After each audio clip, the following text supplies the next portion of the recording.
আসছে সামনে কোরবানির ঈদ। ঈদকে মাথায় রেখে আজকে আমি গরুর মাংসের স্পেশাল ঐতিহ্যবাহী 3টি রেসিপি শেয়ার করব। বিসমিল্লাহির রহমানির রহিম। হ্যালো এভরিওয়ান, আসসালামু আলাইকুম।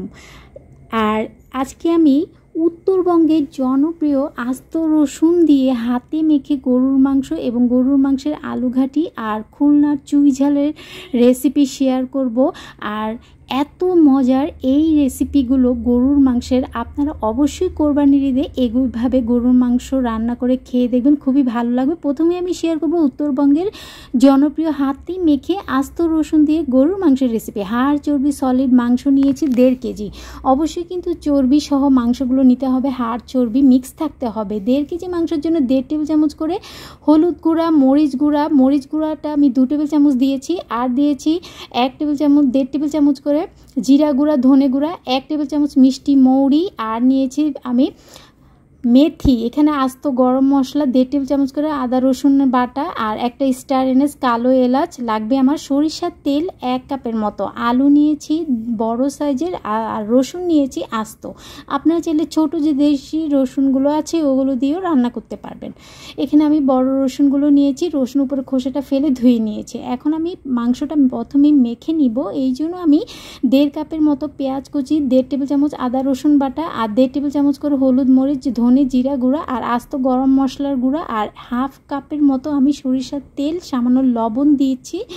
দিয়ে খুব ভালোভাবে এটা আমি মেখে নিব।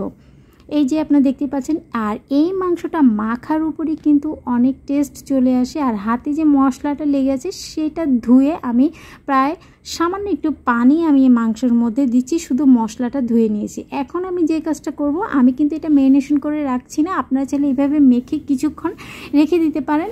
আপনাদের হাতে যদি সময় না থাকে তাহলে আমার মতো সরাসরি কিন্তু মেখে নেওয়ার পরে সরাসরি প্যানটা চুলায় বসিয়ে দিবেন।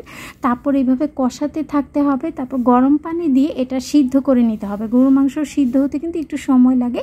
এরপর যে কিন্তু আপনারা চাইলে প্রেশার কুকারে দিয়েও খুব সহজেই মাংসটা রান্না করে ফেলতে পারেন। স্বাদ মতো লবণ দিয়ে দিচ্ছি। যখন মাংসটা প্রায় 50%-এর মতো সিদ্ধ হয়ে আসবে, এই যে আপনি দেখতেই পাচ্ছেন তেল কিন্তু ছেড়ে দিয়েছি। এই পর্যায়ে আমি আলু দিয়েছি। আলু যদি আমি মাংসের সাথে দিয়ে দিতাম তাহলে আলুটা ভর্তা হয়ে যেত, তাই আলু সিদ্ধ হতে কিন্তু খুব বেশি সময় লাগে না। এখন আমি কেটে রাখা আলুগুলো আর যে আস্ত রসুন নিয়েছি সেটাও দিয়ে দিচ্ছি। এখন এই মাংসর সাথে আমি 3 থেকে 4 মিনিট কষাবো। এটা কষিয়ে নিতে হবে কিছুক্ষণ। কষানোর পরে সামান্য একটু গরম পানি দিয়ে দিচ্ছি। অবশ্যই গরম পানি দিতে হবে। গরম পানি দিয়ে কিছুক্ষণ রান্না করতে হবে। যখন দেখবো যে মাংস, আলু, রসুন সব সিদ্ধ হয়ে আসছে, এরপর যে আমি শুকনো মরিচ দিচ্ছি। আর যে আমি স্পেশাল গরম মশলাটা করে রেখেছিলাম মিষ্টি মৌরি আর মেথি, সেখান থেকে 1.5 টেবিল চামচ আমি সেই গুঁড়াটা দিয়ে দিচ্ছি নামানোর আগে। এই কাজটা কিন্তু কেউ স্কিপ করবে না। এইভাবে উত্তরবঙ্গের এই জনপ্রিয় হাতে মেখে আস্ত রসুন দিয়ে এইভাবে গরুর মাংসটা করে খাবেন, এত মজার হয় এই গরুর মাংসটা। আশা করি আপনাদের কাছে খুবই ভালো লাগবে এবং কোরবানিতে এটা অবশ্যই ট্রাই করবেন। এখন আমি স্পেশাল ঐতিহ্যবাহী একটা খুলনার জনপ্রিয় চুই ঝালের রেসিপি শেয়ার করব। আমার কাছে কাঁচা চুই ঝালটা ছিল না, শুকনো চুই ঝালটা যে কোনো মুদির দোকানে আপনারা পেয়ে যাবেন, বাট কাঁচাটা আমি পাইনি। বাট শুকনো চুই ঝাল সারা রাত ভিজিয়ে রাখতে হয়। এখানে আমি কিছু শুকনো মরিচও ভিজিয়ে নিয়েছি 10-15 মিনিট। আর ছোট রসুন নিয়েছি প্রায় 1 কাপের মতো। আর চুই ঝালগুলো শুকনো অবস্থায় দেখুন কীরকম ছিল। আর সারা রাত ভিজিয়ে রাখার পরে কিন্তু এটা একটু ফুলে গিয়েছে, একদম ডবল হয়ে গিয়েছে ফুলে। আর এইভাবে শুকনো চুই ঝাল দিয়ে আমার হাজব্যান্ড যখন এভাবে চুই ঝাল দিয়ে গরুর মাংসটা খেয়েছে, তখন সে কাঁচা চুই ঝালটাও আমাকে এনে দিয়েছে। আমার লাগবে স্পেশাল আস্ত গরম মশলা, স্টার এনাস। এখানে আমি দারচিনি, লং, এলাচ, 1 টেবিল চামচ মিষ্টি মৌরি, জয়ফল, সব গরম মশলাগুলো আমি এখন এটা ব্লেন্ডার গুঁড়া করে নিয়েছি। গুঁড়া করে এটা একটা সাইডে রেখে দিব এই মশলাটা। আর অন্যদিকে যে শুকনো মরিচটা আছে এটা আমি পেস্ট করে নিয়েছি। শুকনো বাটা মরিচ দিয়ে এভাবে মাংসটা রান্না করে খেয়ে দেখবেন, এর ফ্লেভারটা আর টেস্টটা কিন্তু একদম ভিন্ন আসে আর খুবই মজার হয়। সরিষার তেল দিয়ে রান্না করব।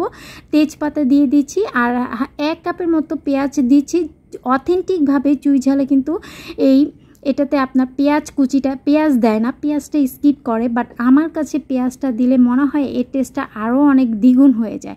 তাই আমি পেঁয়াজ দিচ্ছি, লবণ দিচ্ছি, আর মরিচ বাটা দিয়ে দিচ্ছি, আর 1.5 টেবিল চামচ করে আদা রসুন বাটা দিয়ে দিচ্ছি। 1.5 কেজি গরুর মাংসের জন্য 1.5 টেবিল চামচ করে দিচ্ছি। ঝালটা আপনারা আপনাদের পছন্দ মতো দিতে পারেন। আর 1 টেবিল চামচ করে আমি ধনে জিরা গুঁড়া আর হলুদ গুঁড়া দিচ্ছি। আর যে গরম মশলাটা আমি গুঁড়া করে নিয়েছি সেখান থেকে 1 টেবিল চামচ এখন দিচ্ছি, আর বাকিটা আমি পরে দেবো। ব্লেন্ডারে জারটা ধুয়ে একটু পানি আমি দিয়ে দিয়েছি, মরিচ বাটার পানিটা। এখন সময় নিয়ে ধৈর্য নিয়ে কষাতে হবে। কষানোর উপরেই আপনার মাংসর টেস্টটা কিন্তু চলে আসবে। এক্ষেত্রে তাড়াহুড়া করা যাবে না, মাংসটা পুড়িয়ে ফেলা যাবে না। আর অন্যদিকে যে আমি চুই ঝালটা নিয়েছি, চুই ঝালের উপরে যে চামড়া সেটা কেটে বাদ দিয়ে ফেলে দিতে হবে অবশ্যই। তারপর আমি টুকরা করে নিয়েছি। এখন আমি পুঁতা দিয়ে একটু থেতো করে নিয়েছি, তাহলে চুই ঝালের ভিতরে ফ্লেভারটা খুব সহজেই মাংসের ভিতরে চলে যাবে। এখন আমি কিছুটা থেতো করে নিয়েছি, কিছু চুই ঝাল আস্ত রেখেছি। চুই ঝালটা গরুর মাংসের সাথে দিয়ে দিচ্ছি। চুই ঝালটা দিয়ে খুব ভালোভাবে আমি মাংসটা কষাবো।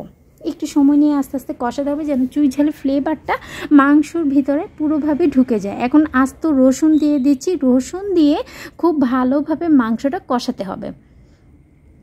আর কষাতে কষাতে দেখা যাবে এই মাংসর রঙটা কিন্তু অনেক চেঞ্জ হয়ে যাবে। আর ওখান থেকে যে আমি গরম মশলা আরও 1 টেবিল চামচ দিয়ে দিচ্ছি।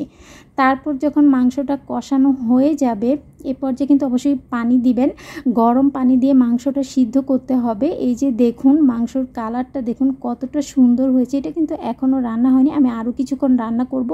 তো রান্না করতে করতে দেখা যাবে যে রসুন মাংস সব কিছু যখন পারফেক্টভাবে সিদ্ধ হয়ে যাবে, লবণটা এই পর্যায়ে চেক করে নেবেন, তাহলেই বুঝবেন যে আপনার মাংস রান্না কিন্তু একদম রেডি। আর দেখুন রসুনটা কত সুন্দরভাবে সিদ্ধ হয়েছে, একদম গলে যায়নি, বাট মাংসটা ধরলেই কিন্তু একদম খুলে খুলে আসছে।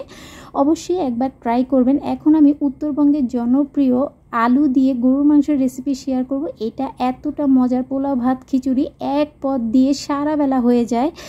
এই রেসিপিটা যেদিন আমি করি, এখানে আমি কিছু আলু সিদ্ধ করে নিয়েছি, আর আমি গরুর মাংস নিয়েছি। এখানে 1.5 কেজির মতো গরুর মাংস আছে। গরুর মাংসগুলোর মধ্যে আস্ত রসুন, আস্ত গরম মশলার গুঁড়াতে, আর এখানে আমি পেঁয়াজ কুচি, টমেটো, 1.5 টেবিল চামচ করে আদা পেস্ট, রসুন পেস্ট, আর 1.5 টেবিল চামচ করে হলুদ মরিচ গুঁড়া দিয়ে খুব ভালোভাবে আমি মাংসটা মেখে চুলায় বসিয়ে দিয়েছি। অন্যদিকে কিন্তু আলুগুলো সিদ্ধ হয়ে গিয়েছে। আলুগুলো খোসা ছাড়িয়ে নিব, তারপর হাত দিয়ে আলুটা এভাবে ভেঙে ভেঙে নিব। একদম কিন্তু ভর্তার মতো করা যাবে না, একটু পানি দিয়ে নিচ্ছি কারণ আলুটা একটু আঠালো, লাল আলু ছিল। তারপর অন্যদিকে মাংসটা কিন্তু আমি কষাচ্ছি, মাংসটা সিদ্ধ হতে থাকবে। আর অন্যদিকে আরেকটা প্যানে আমি সরিষার তেল দিয়ে দিয়েছি, একই সাথে কিছু আস্ত গরম মশলা, কাঁচা মরিচ আর 1 কাপের মতো পেঁয়াজ কুচি দিয়ে দিয়েছি। সামান্য একটু আদা রসুন বাটা দিয়ে খুব ভালোভাবে মশলাটা কষিয়ে নিতে হবে।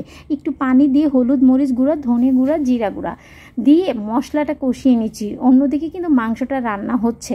আরেক প্যানে কিন্তু মশলাটা কষিয়ে আলুটা দিয়ে দিচ্ছি। আলুটা এই পর্যায়ে একটু সময় নিয়ে খুব ভালোভাবে কষাতে হবে। আলুতে একটা কাঁচা গন্ধ থাকে, সেটা থাকা যাবে না। বেশি করে কাঁচা মরিচ দিয়ে দিচ্ছি, আর দিয়ে দিচ্ছি গরম মশলার গুঁড়া। খুব ভালোভাবে যখন আলুটা একদম প্যানের গা ছেড়ে দিবে, খুব ভালোভাবে কষানো হবে। এ পর্যায়ে আমি পানি দিয়ে দিচ্ছি, একটু বেশি করে পানি দিব, আর লবণ দিয়ে দিচ্ছি। যখন আলুটা কষানো হয়ে যাবে আর পানি দিয়ে দিব বেশি করে। আর অন্যদিকে মাংসটাও কিন্তু সিদ্ধ হয়ে গিয়েছে প্রায় 50%-এর মতো। এখন আমি এই আলুর ঝোলের মধ্যে মাংসটা দিয়ে এইভাবে কিছুক্ষণ নেড়ে চেড়ে, আপনারা চাইলে আলুর সাথে মাংস দিয়ে কষিয়ে পানি দিতে পারেন। তারপর পানি দিয়ে দিচ্ছি, আর নামানোর আগে আমি একটু ভাজা জিরার গুঁড়া দিয়েছি। হয়ে গেল আমার স্পেশাল ঐতিহ্যবাহী মাংস।